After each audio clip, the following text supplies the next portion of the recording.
terapeuta ocupacional e nós estamos conversando sobre como é difícil e desafiador, que muitas vezes eu vou explicar para a família, olha, nós vamos introduzir um tratamento para demência de Alzheimer ou outras demências, ou até mesmo um idoso que é saudável, mas que está debilitado, né, que está sarcopênico, que está magrinho, perdendo capacidades. Aí eu falo, olha, eu vou fazer um encaminhamento para você fazer um acompanhamento com um terapeuta ocupacional. E é uma profissão que muitas vezes as pessoas não conseguem entender direito. Mas, doutora, você está falando que ele não tem ocupação, né? Que é o terapeuta, vai precisar de terapia ocupacional? Então a Thalita vai explicar um pouco, né, da atuação do terapeuta ocupacional nesse âmbito que a gente está conversando aqui, do idoso. Isso. Então, a gente estava até comentando agora que o nome terapia ocupacional não favorece muito a nossa profissão. Mas é que assim, se a gente pensar, todo o nosso dia a dia, toda a nossa rotina está permeada por ocupações, né? Que são as tarefas que a gente faz cotidianamente, né? Todo dia. Desde tarefas simples como acordar, escovar o dente, pentear o cabelo, se alimentar de forma independente, né? E, enfim, dirigir, se vestir, todas as ocupações. Então aí a gente trabalha todas as capacidades que a gente precisa para desenvolver essas habilidades, que pra gente que não tem nada, né, a gente acaba fazendo até de forma automática. Mas que quando alguma capacidade que está envolvida nessas funções fica prejudicada, a gente precisa trabalhar, né? Aí a gente começa a refletir, por exemplo, assim, algumas vezes a pessoa não consegue pentear o cabelo por causa de uma questão motora, né, de comprometimento. Sim. Ou na mão, ou no ombro. Outras vezes é um comprometimento neurológico, né? De esquecer como se faz, ou de ter tido um AVC e ter tido uma região comprometida. Isso, ou mesmo a parte sensorial perceptiva, né? Porque daí ela não consegue controlar a força, ou fica com muita Outra coisa também que eu ia falar é que eu tenho muitos pacientes que se tornam deficientes visuais ou auditivos. Então, uma coisa que a vida inteira você fez baseado no que você enxerga, de repente você tem que fazer com outros parâmetros, né? Exatamente. Pedindo outras capacidades, né? Então, é isso que a gente fala. Às vezes a gente pensa assim, mas isso é uma bobagem, né? Eu acho que eu consigo fazer isso. Mas só quando você perde alguma capacidade, você vai começar a perceber que você precisa de muitas coisas para realizar aquela atividade de forma independente e autônoma. E é nisso que a terapia ocupacional vai trabalhar. E como que tem sido sua experiência com idosos, assim, de reabilitação? Porque também, pessoal, os terapeutas ocupacionais fazem a reabilitação não só física, né, como a gente conversou, mas também cognitiva.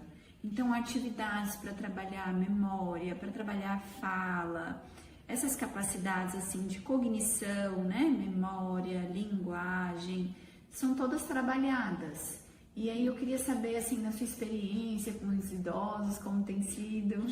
Então, é bem diferente, assim, né? Dentro das demências, né, do Alzheimer, de outras demências, a gente trabalha bastante com aspectos cognitivos de memória, de concentração, de atenção, de raciocínio, né, de planejamento e execução de uma atividade, né, de seguir etapas para a execução daquilo, porque geralmente as habilidades físicas e motoras, pelo menos no início, não se encontram tão deficientes, né, debilitadas. E aí a gente estimula tudo isso com exercício, com jogo, com desafio, com algumas atividades motoras juntos, né? De coordenação, e aí trabalha junto a execução, planejamento, uma sequência, então tem que memorizar a sequência do exercício. E é muito diferente quando a gente compara um idoso que recebe esses estímulos de um idoso que muitas vezes fica sentado, né, no sofá o dia todo, não recebe nenhum estímulo cognitivo, né? É igual, na verdade, o cérebro é igual ao nosso corpo, né? Um corpo bem trabalhado, ele vai conseguir, né, desempenhar funções melhores, né? De pegar peso, de fazer uma caminhada, não vai ter tanta dor, né? E o cérebro é a mesma coisa. Principalmente na hora que chega numa certa idade, que a rotina vai ficando mais empobrecida, né? Você vai deixando de fazer algumas atividades. E aí o cérebro, com o tempo também, já tem uma perda, né, de massa encefálica, que também diminui a capacidade cognitiva. Então, tudo isso junto precisa estimular para que ele tenha um bom desempenho aí por mais tempo. E até quando a gente tem o diagnóstico de Alzheimer, a gente consegue antecipar, né, prolongar, na verdade, o tempo dessas perdas. Porque a gente sabe que é uma doença degenerativa, que daqui a pouco vai começar a perder capacidade. Então a gente consegue prolongar o tempo. A gente consegue deixar com que essa perda seja mais lenta, né? Isso. Com que o paciente fique estacionado mais tempo. Consiga desempenhar as atividades que ele desempenha normalmente por mais tempo. E tem também a parte que a gente sabe que outras áreas cerebrais podem assumir, né, se elas forem bem trabalhadas. Então, alguns neurônios morrem, mas por causa da neuroplasticidade, outras áreas podem assumir aquelas funções. Exatamente. Então, o cérebro está todo ali para trabalhar. Só precisa de estímulo mesmo. Eu queria que você comentasse, Thalita, de algum paciente que você conhece, que você tem visto, assim, que está com a demência, né, estabilizada e que tem feito a estimulação cognitiva. Isso. Tem uma paciente que eu atendo já faz uns 4 anos, que é até paciente sua também, que ela já faz atendimento há bom tempo, uma vez na semana, e a gente mantém esse estímulo cognitivo. Eu vou lá uma vez na semana, faço as atividades com ela e deixo algumas tarefas para a semana. E a gente tentou incrementar essa rotina dela. Então, ela faz atividade física, ela faz pilates, ela faz uma caminhada todo dia, ela faz o crochê dela, ela mantém uma vida mais ativa. Então, ela que paga a conta, ela que cuida do salário, ela que faz as compras. Então, assim, dentro da rotina da casa, ela é muito ativa. E isso favorece muito. Não que não precise de uma supervisão dos familiares, né?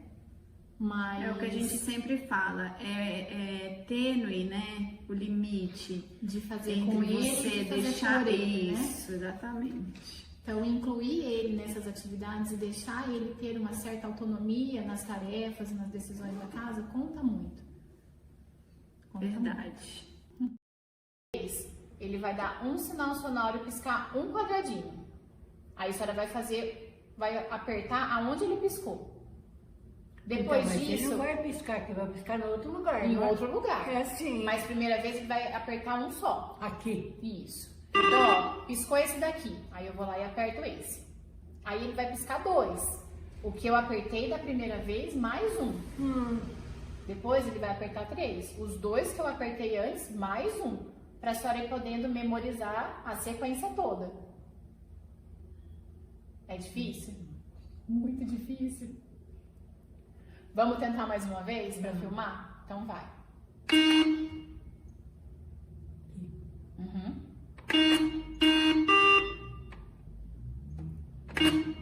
E aqui. Embanando tudo já. Ai, meu Deus do céu. É muito Vamos difícil fazer outra esse. atividade. Esse é muito embananado. Esse é muito embananado, então deixa esse pra lá. Vamos tentar outro. Ó. Esse daqui. A senhora é boa de vista? Poxa, mas esse daí que a gente fez agora o primeiro aí, só pra pessoa muito estudada, muito com a cabeça muito boa, não é né? não. É que a primeira vez que a gente faz é mais difícil mesmo. É que eu já tô acostumada a fazer já. Né? Mas aí a gente vai levando toda vez e tentando, vai dando certo, a senhora vai ver. Se a senhora ficasse tentando mais um pouquinho, uma sessão inteira, 1 hora, a senhora ia ver como a senhora ia ficar craque. Ó, esse daqui a gente trabalha bastante o sensorial e o visual. Tá vendo que é um monte de pecinhas diferentes e de várias cores, tá? Tô vendo. Tem amarela, todas as pecinhas tem na cor verde, amarela, azul e vermelho. E aí eu vou pedir assim pra senhora. Dona Cida, acha aqui pra mim um carrinho amarelo.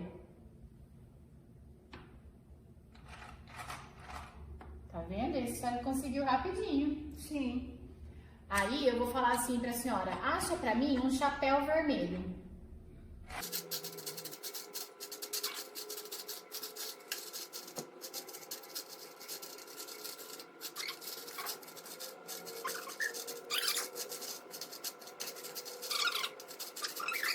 Pegar, eu tô vendo. Você tá vendo ele? Eu tô vendo.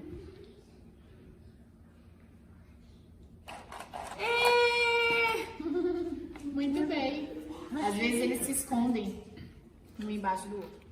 Então essa atividade a gente trabalha, às vezes acha que é uma atividade boa, mas a gente trabalha justamente essa capacidade de diferenciar a figura do fundo. Então, por exemplo, a hora que a senhora vai procurar um talher na gaveta e não acha, sabe? Abre o armário, não vê onde que tá a farinha, porque tá atrás de alguma coisa. Vai no guarda-roupa, não sabe onde tá a roupa. Exatamente. Então, essas capacidades de diferenciar, do produto saltar, sabe? Daquilo que você quer vir na visão e aquilo que você não quer ficar no periférico. Quantas vezes que eu vou querer uma roupa para mim sair assim, vou lá no guarda-roupa, não acho aquela roupa, tem que pôr outra que eu não achei. Então, é para trabalhar isso. Vamos começar com essas de duas que é mais fácil. Ó. Aqui tem 2 quadrados. Ó, pronto, coloquei aqui. Sim. 2 bolinhas. Vamos lá. Ó, aqui tem um quadrado e uma cruzinha. Então, a senhora coloca aqui. Tem que forrar isso daqui, deixar com todos esses buraquinhos com peça. Não pode ficar nenhum de fora. Vamos tentar? Deixa eu começar. Vou colocar as pecinhas aqui, ó, para não ficar no fundo.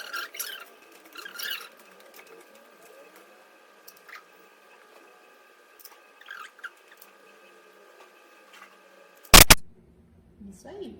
É isso mesmo? Não tem um lugar certo, tá? A mesma peça pode encaixar em vários lugares. Mas sobrou essa daqui, como é que vai fazer?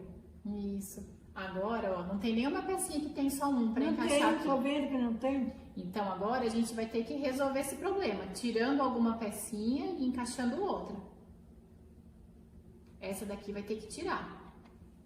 Essa pecinha? É.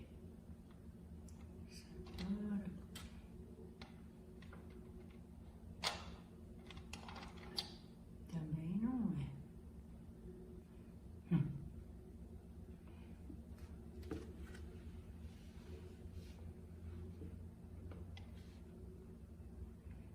Pode tentar outra também, tá?